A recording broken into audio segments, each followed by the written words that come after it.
Good morning everyone. आज मैं अपने यूट्यूब चैनल पे एक नए टॉपिक लेकर उपस्थित हुआ हूँ, that is sampling. So in A sampling जब आप समझना चाहेंगे, इसके पूर्व आपको समझना होगा कि व्हाट इज़ पॉपुलेशन। जब आप पॉपुलेशन की बात करते हैं तो आप ऐसा समझिए कि if you want to study the job satisfaction of secondary school teacher in India, so job satisfaction की बात करते हैं सेकेंडरी स्कूल टीचर की, तो सेकेंडरी स्कूल टीचर पूरे इंडिया के वो पॉपुलेशन के श्रेणी में आ जाएंगे। इफ़ आई टॉक कि job satisfaction of secondary school teacher इन झारखंड, तो झारखंड के पूरे सेकेंडरी स्कूल के शिक्षक पॉपुलेशन के श्रेणी में आ जाएंगे। सो पॉपुलेशन से हम लोग सैम्पलिंग को ड्रॉ करते हैं। तो so understanding what is sampling, तो सैम्पलिंग ऐसे समझिए आप कि जिस प्रकार आप अगर मार्केट में जाते हैं और कुछ परचेज करना चाहते हैं, चावल, गेहूं, तो आप कहते हैं कि चावल दिखाया जाए।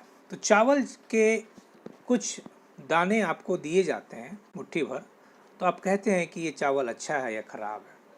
इट मीन्स वो चावल का कुछ दाना आपको रिप्रेजेंट करता है उस बोरी में कैसा चावल है, what is the quality of that rice. अगर आप ऐसे समझें कि चावल को आप पका रहे हैं, भात बना रहे हैं, तो आपका भात तैयार हुआ या नहीं हुआ, वो राइस कुक्ड हुआ या नहीं हुआ, उसके लिए आप उससे कुछ दाने को निकाल कर आप चेक करते हैं कि वो मेरा राइस सिझा या नहीं सिझा। तो उस पकने को चेक करने का जो 10 दाना 20 दाना निकाला जाता है, वो बतलाता है उस पूरे चावल के स्थिति की कि वो कितना हद तक पका है। इट मीन्स वो जो चावल पक रहा है that is whole population, and जो उसमें से चावल निकाला जा रहा है चेक करने के लिए, that is a sample. So understand about the definition of the sample, we can say that a research process involving a special method to select a group of subject of the research study from its parents population, enabling the researcher through its study to draw inferences about the characteristics of the population. So here in this definition we can understand what is the population। तो उस population के characteristic गुण को बताना, उस population के characteristic गुण कौन बताते हैं, तो सैंपल के द्वारा पता चलता है। उस प्रोसेस को हम सैम्पलिंग टेक्निक कहते हैं। इस सैम्पलिंग टेक्निक में अगर आप कोई भी रिसर्च को लें, अगर आप देखते हैं कि to study about the adjustment of a teacher working in secondary school of Jharkhand state, तो इसमें आप देखना चाहते हैं कि एडजस्टमेंट ऑफ द टीचर कितना एडजस्ट है working in the secondary school of Jharkhand. तो झारखंड के सारे सेकेंडरी स्कूल के टीचर्स आपके पॉपुलेशन आ जाएंगे। और उस झारखंड से अगर आप कुछ डिस्ट्रिक्ट से पॉपुलेशन लेते हैं, उस प्रोसेस को सैम्पलिंग टेक्निक कहेंगे। उसको कैसे करेंगे उसकी विस्तृत चर्चा अभी यहाँ पर होगी। तो सैम्पलिंग में जब आप जाते हैं तो आपको देखना पड़ेगा कि दो तरह की चीज़ें यहाँ पर निकल के आती हैं। कि जब आप सैम्पलिंग करते हैं तो ये देखना पड़ेगा कि what is a probability sampling and what is a non-probability sampling. So for a probability sampling and a non-probability sampling, we can say that कि equal probability जो चांस आता है, equal probability of being included in the sample, that will be a probability sampling। यानी कि जो probability sampling की चर्चा होगी तो उसमें निकल के आएगा कि सभी सैंपल का जो ड्रा हो रहा है पॉपुलेशन से, उसमें इक्वल प्रोबेबिलिटी ऑफ चांस अगर है तो उसे हम प्रोबेबिलिटी सैम्पलिंग के श्रेणी में ले जा सकते हैं। और अगर इक्वल प्रोबेबिलिटी ऑफ चांसेस नहीं है for getting a selection as a sample, तो that is a non probability sampling. तो probability sampling में every member of the wider population has an equal chance of being included in the sample. जितना भी हमारा उस population में उपस्थित है सैंपल, उसका इक्वल चांस है सिलेक्शन होने में, जबकि नॉन प्रोबेबिलिटी सैंपल में member of the wider population do not have an equal chance of being included in the sample. This is a major difference. जब आप प्रोबेबिलिटी सैम्पलिंग देखते हैं तो इस सैंपल में हम कह सकते हैं कि proper it deliberates attempt to seek proper representation of wider population. Proper representation की बात होती है जब, तो यहाँ पर प्रोबेबिलिटी सैम्पलिंग को लोग सिलेक्ट करते हैं, जबकि आप कह सकते हैं कि ऐसा कुछ प्रॉपर रिप्रेजेंटेशन की बात नॉन प्रोबेबिलिटी सैम्पलिंग में नहीं होता है। ठीक है, जब प्रोबेबिलिटी सैम्पलिंग की बात होती है तो उसमें ट्रू रिप्रेजेंटेशन वर्ड हम लोग इस्तेमाल करते हैं। We can say that in a probability sampling we have a true representation of the sample.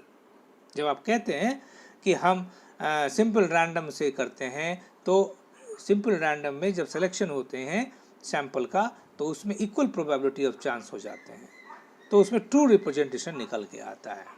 यानी कि जो सैंपल लॉटरी मेथड से जो सिलेक्ट होगा उसमें ट्रू रिप्रेजेंटेशन होगा, जबकि नॉन प्रोबेबिलिटी सैम्पलिंग में ऐसी बातें नहीं होती हैं।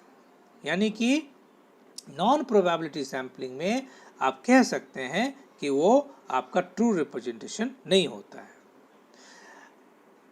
वी कैन से दैट कि probability sampling is expensive, probability sampling is expensive, whereas non-probability sampling is not expensive.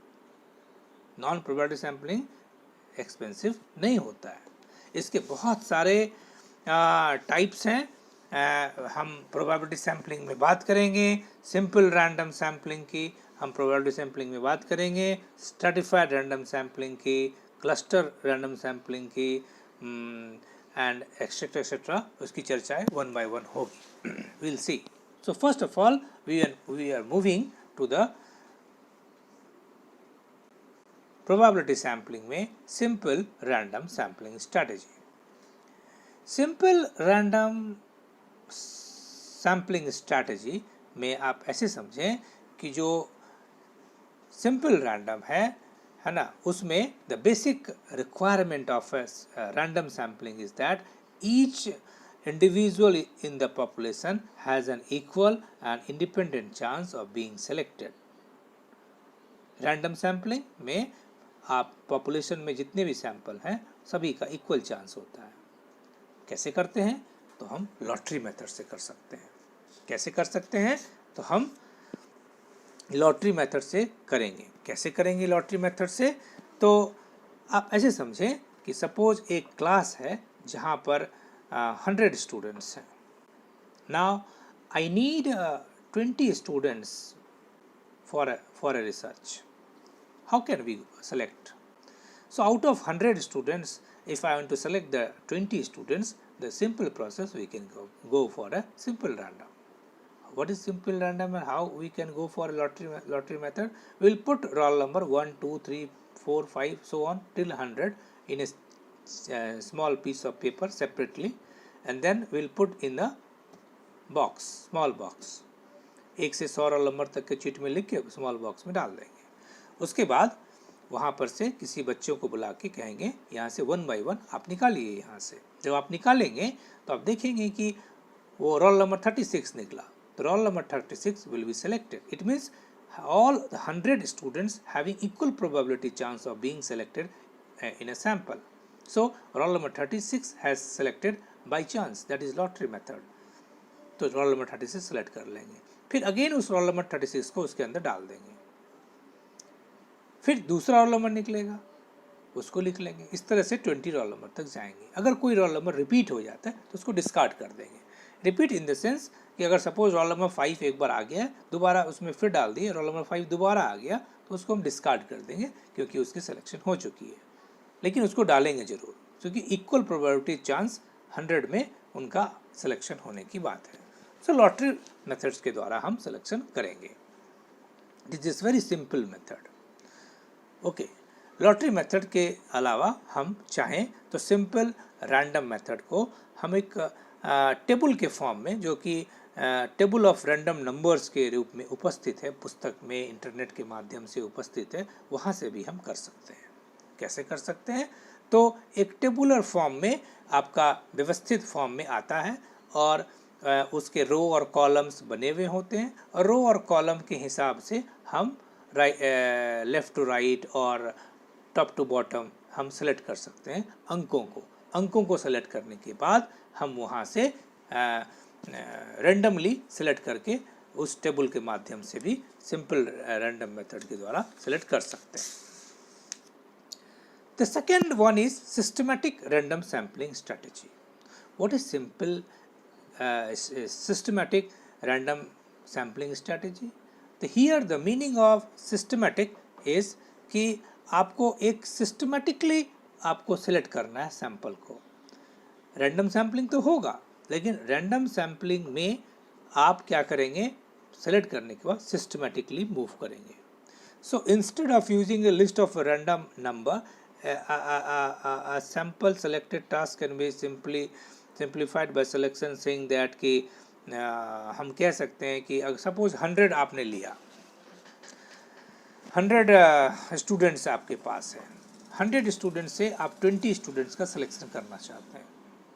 100 student से 20 स्टूडेंट को सिलेक्शन करने से पहले आप सिंपल रैंडम के द्वारा हम कोई भी एक डिजिट को सिलेक्ट करेंगे। सपोज वहाँ रोल नंबर 6 सेलेक्ट हो गया। Roll number 6 will be selected as a random, and then we will go for a systematic. What is the meaning of systematic? It means total number, यहाँ आपकी population का size क्या है?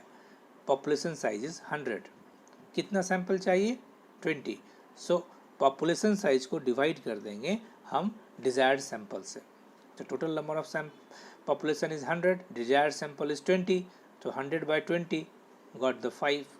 It means every fifth one I am going to select from the out of 100 students. The first one I have selected the randomly, that is 6th roll number, then 6 plus 5 will be 11. It means second 11 को select करेंगे, क्योंकि मैंने क्या किया?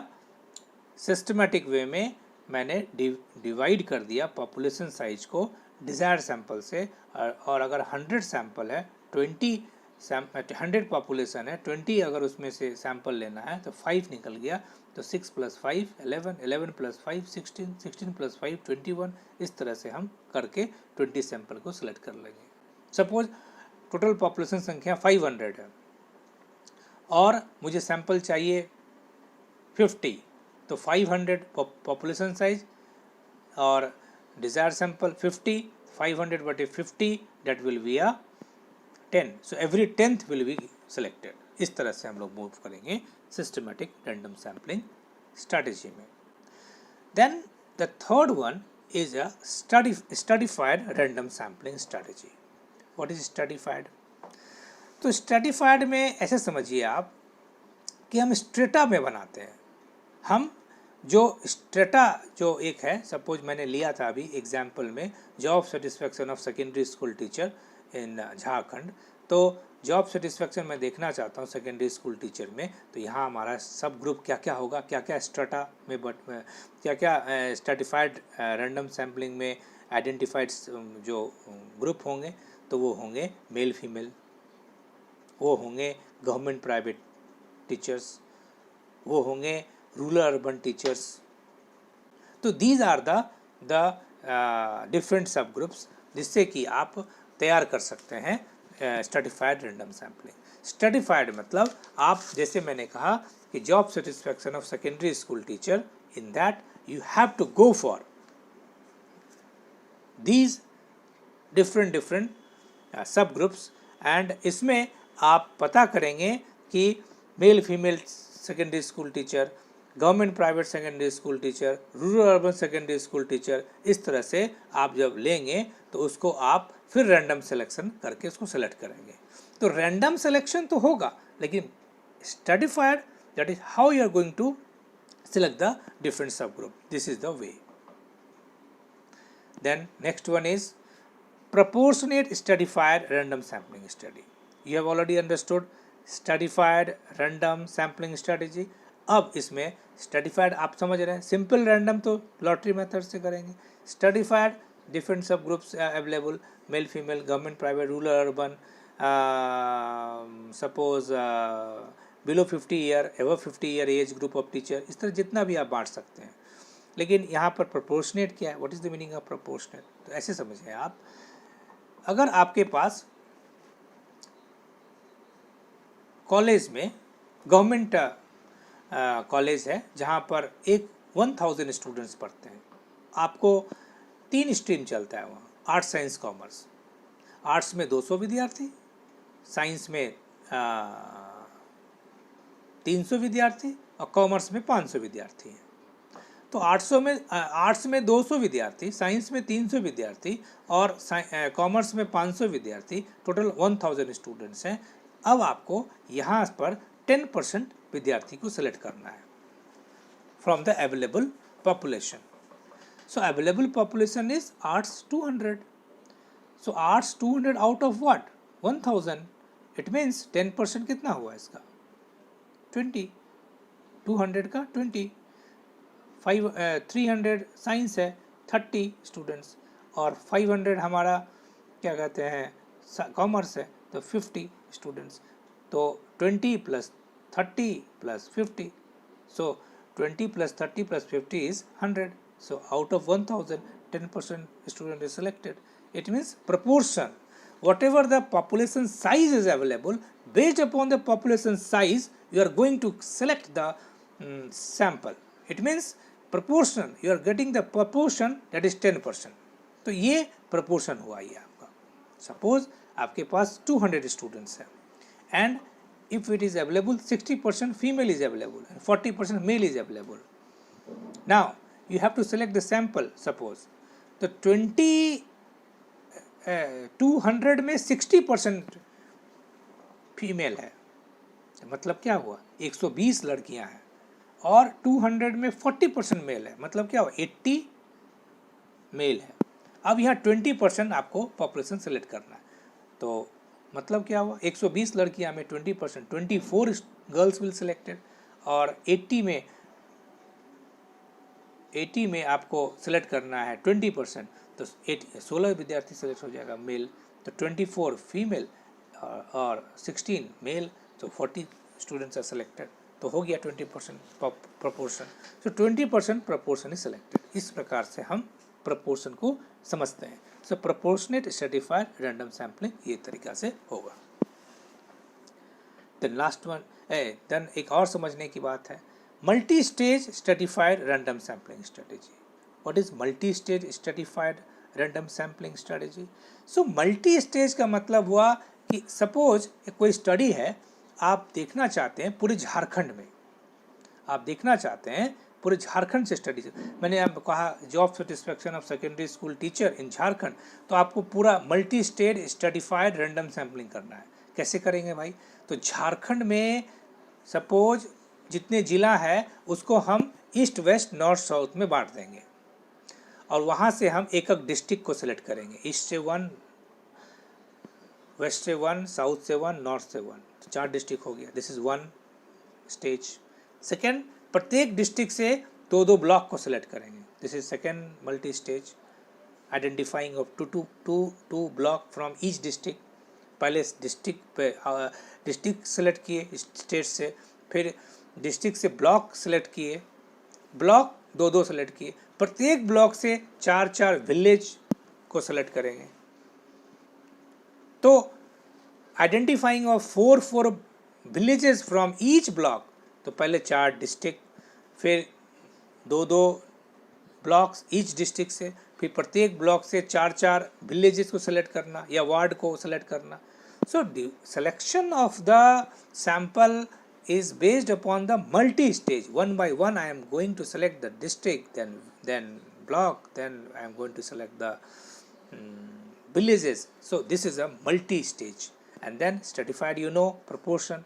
stratified, you know, different male, female, government, private, rural, urban. So multi-stage stratified random sampling will go for random selection. That is a multi-stage stratified random sampling. In the probability sampling, the last one is a cluster random sampling. What is cluster random sampling? तो cluster random sampling को आपसे समझें कि I am going to select a cluster randomly. मैं जो cluster को select करूँगा, है ना, तो पहले मैं रैंडम सिलेक्शन के द्वारा क्लस्टर को कोई एक सिलेक्ट करूँगा फ्रॉम द पॉपुलेशन. ठीक है, तो कोई एक पॉपुलेशन है, मान ले जाए कि बोलेंगे कि east Singhbhum district is a population, अब वहाँ से मुझे एक क्लस्टर, एक ब्लॉक चाहिए, तो लॉटरी के माध्यम से अगर एक ब्लॉक को मैंने घाटशिला सेलेक्ट कर लिया, तो Ghatshila will be one block and that will be a cluster. That will be done by the random selection. So cluster random sampling is nothing. First of all, we can select one block. It means from the population I will select the one cluster, and then I will include all the population. I will include all the population of the selected cluster in the sample study. मैंने कहा कि job satisfaction of secondary school teacher, तो east Singhbhum district में मैं नहीं करने जा रहा हूँ. ईस्ट सिंहभूम डिस्ट्रिक्ट से मैंने बहुत सारे ब्लॉक्स हैं, मान लिया जाए यहाँ 20 ब्लॉक्स हैं, तो 20 ब्लॉक से मैंने एक ब्लॉक को सेलेक्ट किया. एक ब्लॉक में जितने भी सेकेंडरी स्कूल टीचर्स होंगे सारे को मैं सेलेक्ट कर लूँगा, तो उसको हो जाएगा एक क्लस्टर रैंडम सैम्पलिंग स्ट्रेटेजी. ठीक है, we can say that cluster random sampling technique emphasise first random selection of the cluster from the large population of the cluster, and then we can include all the population member of a selected cluster in the sample study. This is completely we can say that so this is completely about the probability sampling. Now we can go for a non probability sampling. non probability sampling में हम लोग बात करेंगे सबसे पहले convenience sampling. निश्चित तौर पे what is the meaning of convenience sampling? The convenience sampling is nothing, that is a सुविधानुसार. हम सुविधानुसार क्या देखेंगे? हम सुविधानुसार देखेंगे कि सैंपल को सिलेक्ट करना चाहेंगे.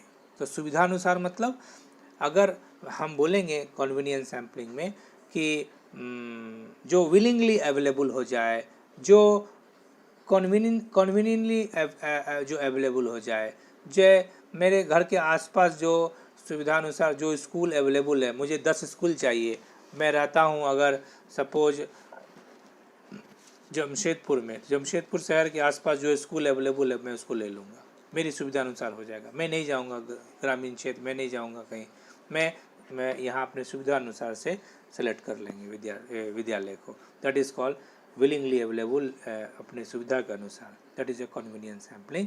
कन्वीनियंस सैम्पलिंग को हम इंसिडेंटल सैम्पलिंग भी बोलते हैं, वॉलेंटियर सैम्पलिंग भी बोलते हैं, एक्सीडेंटल सैम्पलिंग भी बोलते हैं. निश्चित तौर पे ये एक ऐसा सैम्पलिंग हो जाएगा जो बायस्ड है. हम अपने सुविधा से अनुसार पूरा तो कर लेंगे सिलेक्शन सैम्पलिंग, लेकिन वो बायस्ड होगा. लेकिन इस प्रकार की सैम्पलिंग की जाती है. Next one is purposive sampling. What is purposive sampling? तो मेरा जो उद्देश्य है, मैं जो उद्देश्य से सेलेक्ट करना चाहता हूँ सैंपल को, मेरा उद्देश्य है, मेरा ऑब्जेक्टिव है to select the handicap school, to select the mentally retarded school. तो मेरा उद्देश्य है तो मैं जाऊंगा और शहर में जो जो स्कूल अवेलेबल है वहाँ से मैं मेंटली रिटार्डेड स्कूल सेलेक्ट कर लूँगा, हैंडीकैप विद्यालय सेलेक्ट कर लूँगा, तो वो हो जाएगा पर्पसिव. मेरा जो ऑब्जेक्टिव है उसके अनुसार से अगर मुझे सेलेक्ट करना हो तो हम उसको सेलेक्ट करेंगे. निश्चित तौर पे जजमेंटल सैम्पलिंग जो है ना, अगर हम बात करें तो क्या है, तो अगर आप बात करें जजमेंटल सैम्पलिंग में, तो जजमेंटल सैम्पलिंग वो आपका क्या है ना, आपको क्या पसंद है, जो आपको पसंद है उसको आप सेलेक्ट करेंगे। तो पर्पसिव सैम्पलिंग में आपने देखा कि आपने उद्देश्य के हिसाब से आपने सेलेक्ट किया, जबकि जजमेंटल सैम्पलिंग में आप क्या करते हैं कि आप सेलेक्ट करते हैं अपने पसंद के हिसाब से। तो आपके पास शहर में 4 स्कूल अवेलेबल है, 4 स्कूल में से जो स्कूल आप सेलेक्ट करते हैं, जो आपको पसंद है उसको आप सेलेक्ट करते हैं, तो जजमेंटल सैम्पलिंग। कहीं कहीं पर्पसिव सैम्पलिंग को भी जजमेंटल सैम्पलिंग कहा जाता है, लेकिन थोड़ी सी बारीक अंतर है। जैसे कि मैंने कहा कि कन्वीनियंस सैम्पलिंग अपने सुविधा अनुसार सेलेक्ट करते हैं, पर्पसिव सैम्पलिंग अपने ऑब्जेक्टिव हिसाब से सेलेक्ट करते हैं। लेकिन हमारे ऑब्जेक्टिव में के हिसाब से मैं अगर सेलेक्ट करना चाहता हूँ विद्यालय, ऐसा जो मेंटली रिटार्डेड विद्यालय है, और उसमें से मेंटली रिटार्डेड विद्यालय जो है ना, मेरे पास 4 उपलब्ध होता है, 4 में से मैं कोई एक विद्यालय सेलेक्ट करना चाहता हूँ, तो जो मुझे पसंद आएगा उसको हम सेलेक्ट कर लेंगे। ठीक है, that is judgemental sampling. Okay, then we can go for quota sampling. What is quota sampling? Quota sampling is nothing. Quota sampling जैसे आपने स्ट्रैटिफाइड रैंडम सैम्पलिंग में आपने पढ़ा था, प्रोपोर्शनेट की मैंने बात किया था कि there will be a proportion, है ना, कोटा इज फिक्स्ड। तो उसी प्रकार प्रोपोर्शन की तरह ही कोटा फिक्स्ड है। जैसे आप कहते हैं कि मेरा स्कूल में अगर 100 सीट्स है, 100 सीट्स में मैं बांट दे रहा हूँ मेल फीमेल के लिए। सपोज 60% मेल इज़ फिक्स्ड और 40% फीमेल, तो 60% जो मेल दिया गया दैट इज़ ए कोटा। अगर हम बोलें कि हमारे यहाँ हिंदू, मुस्लिम, सिख, ईसाई, अन्य अन्य अन्य रिलीजन के लिए बटा हुआ है, 50% reserve for Hindu, 10% for Muslim, 10% for Sikh, 10% for ईसाई और rest for others religion, this is a quota. So quota sampling को हम कैसे कह सकते हैं कि we can go for quota either based on sex, either go for religious, either go for economic status. हम कोटा फिक्स करते हैं और जैसा हमारे पास अवेलेबिलिटी ऑफ कोटा होगा उसी के हिसाब से हम सैम्पलिंग सेलेक्ट करेंगे, प्रोपोर्शन को सेलेक्ट करेंगे। अगर मुझे 20% चाहिए तो हम बोलेंगे क्या कि ठीक है, मेरे पास 50% रिजर्वेशन फॉर हिंदू स्टूडेंट्स, तो 50% रिजर्व हो गया, तो उसमें से 20% लेना है, तो हम क्या करेंगे कि उसमें से 10 स्टूडेंट्स को सेलेक्ट कर लेंगे, हिंदू स्टूडेंट्स को। मुस्लिम में बोलेंगे कि 10% दिया हुआ, उसमें 20%, तो उसमें से 2 विद्यार्थी सेलेक्ट कर लेंगे। तो कोटा जैसे आपने प्रोपोर्शनल समझा था उसी प्रकार से कोटा है, लेकिन ये नॉन प्रोबेबिलिटी है। यहाँ पर आप इक्वल प्रोबेबिलिटी ऑफ चांस नहीं होगा, आप यहाँ विलिंगली जो अवेलेबल होगा उसको आप सेलेक्ट करेंगे। यही डिफरेंस है प्रोबेबिलिटी सैम्पलिंग और नॉन प्रोबेबिलिटी सैम्पलिंग में। कोटा सैम्पलिंग को हम चंक सैम्पलिंग के नाम से भी जानते हैं, CHUNK, चंक सैम्पलिंग के नाम से भी जाना जाता है। And the last one is snowball sampling. What is snowball sampling? अगर आप समझें कि स्नोबॉल जैसे कि छोटा सा बर्फ़ का टुकड़ा है, वो रोलिंग करते करते करते जब आगे बढ़ता है तो धीरे धीरे उसमें बर्फ़ जमते जाता है और बड़ा बॉल बन जाता है, that is snowball sampling. How we are going to select the sample in the field of research? तो समझिए आप, suppose one police is there and he want to catch the drug peddler. How he is going to catch the drug peddler? तो वो क्या करेगा, तो पहले एक को पकड़ेगा, वो अपने खबरी लाल के द्वारा एक को पकड़ेगा, ड्रग पैडलर को एक पकड़ा, उसके बाद उससे इन्फॉर्मेशन कलेक्ट किया, उससे वो नेक्स्ट को पकड़ा, अब वो 2 को पकड़ लिया, 2 फिर अन्य इन्फॉर्मेशन देगा, फिर वो अन्य 2 को पकड़ेगा, 4 हो गया, 4 को पकड़ा, फिर वो अन्य 2-3 के बारे में इन्फॉर्मेशन देगा। धीरे धीरे आप इस तरह से ड्रग जो मेन संचालक है उसके पास पहुंच जाएंगे। So through this way you are going to collect the main person of the drug seller. So it means, तो धीरे धीरे बर्फ़ का टुकड़ा one by one आप बर्फ़ उसमें जमते जाता है, बड़ा गोला बन जाता है। उसी प्रकार ये एक चेन सिस्टम ऑफ बिजनेस है, चेन सिस्टम ऑफ बिजनेस कहते हैं इसको, आप कह सकते हैं। सो स्नोबॉल सैम्पलिंग क्या है? So a researcher is required to start with the identification of a small number of participants who have the characteristics in which he is interested. Okay, and then the person is going to collect the major person. तो इस तरह से आप चाहेंगे तो जो ऐसे समझे कि मान ले जाए एड्स पीड़ित है, सामने नहीं आना चाहता, पहले एक को पास कलेक्ट करेंगे, एक से इन्फॉर्मेशन कलेक्ट करेंगे क्या क्या सब परेशानी है, फिर एक से दूसरे एक से दूसरे क्या कहते हैं एड्स पीड़ित के पास जाएंगे, उससे कलेक्ट करेंगे। इस तरह से एड्स पीड़ित की हम समस्याओं को जानने के लिए धीरे धीरे you can collect the so many people regarding the problems facing by the AIDS people. तो इस तरह से आप स्नोबॉल सैम्पलिंग में जा सकते हैं। So these are all about the probability and non probability sampling, but one question is arises कि पॉपुलेशन से कितना सैंपल ड्रॉ करें सर जिससे कि हमारा सही हो जाए। तो मैं कहूँगा कि पॉपुलेशन से हेट्रोजीनियस टाइप ऑफ पॉपुलेशन आप हेट्रोजीनियस ऑफ सैंपल को सिलेक्ट करने का प्रयास कीजिए, large number of sample and you collect the heterogeneous sample. How, जैसे मैंने आप कहा कि झारखंड से सेलेक्ट करना है, तो why I have told you to select from the east, west, north, south, because you will get the heterogeneous sample. If you will collect the 4 district nearby, एक ही जगह से कलेक्ट कर लेंगे, उसके और उसमें डिफरेंस आ जाएगा। जैसे कि आप समझिए कि होमोजीनियस पॉपुलेशन क्या है, आपके पूरे ब्लड हैं बॉडी में, वहाँ से ब्लड टेस्ट करने 2-4 ड्रॉप लिया जाता है, 2-4 ड्रॉप आपको पूरे बॉडी के ब्लड का फीचर्स बता देता है। It means small number of sample gives the more information because whole blood is a homogeneous, 2-4 blood पूरे ब्लड से होमोजीनियस फॉर्म में, इसीलिए प्रयास करना चाहिए कि हेट्रोजीनियस ऑफ पॉपुलेशन को सिलेक्ट करें।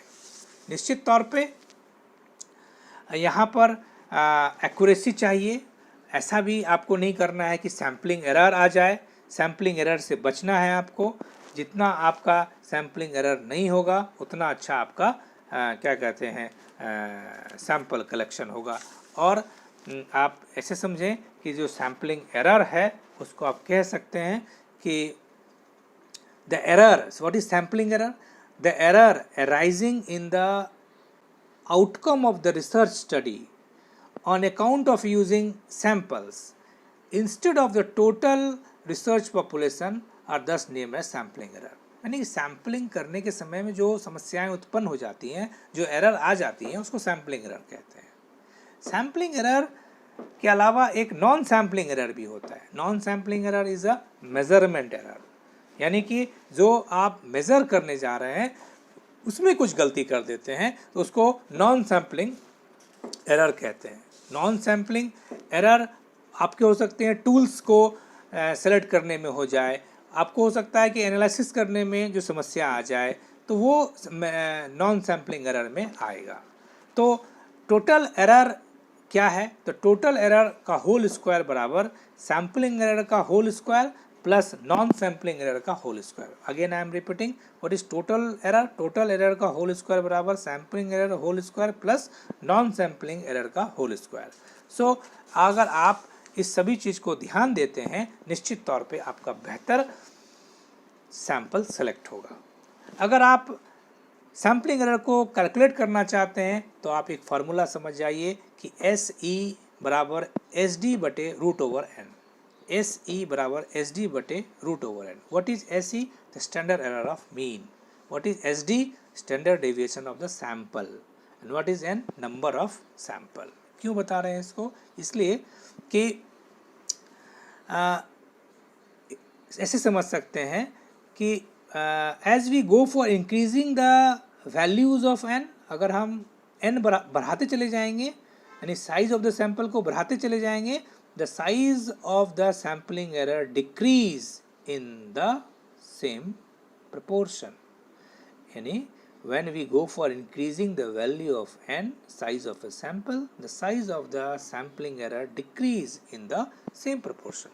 आप अगर सैम्पलिंग साइज को बढ़ाते जाइए आपका सैंपल एरर कम होगा। तो निश्चित तौर पे मैंने कहा कि आप वैरायटी ऑफ सैंपल को लीजिए, वैरायटी ऑफ हेट्रोजीनियस पॉपुलेशन को लीजिए, निश्चित तौर पे आपका ये बेटर सैंपल सेलेक्ट होगा।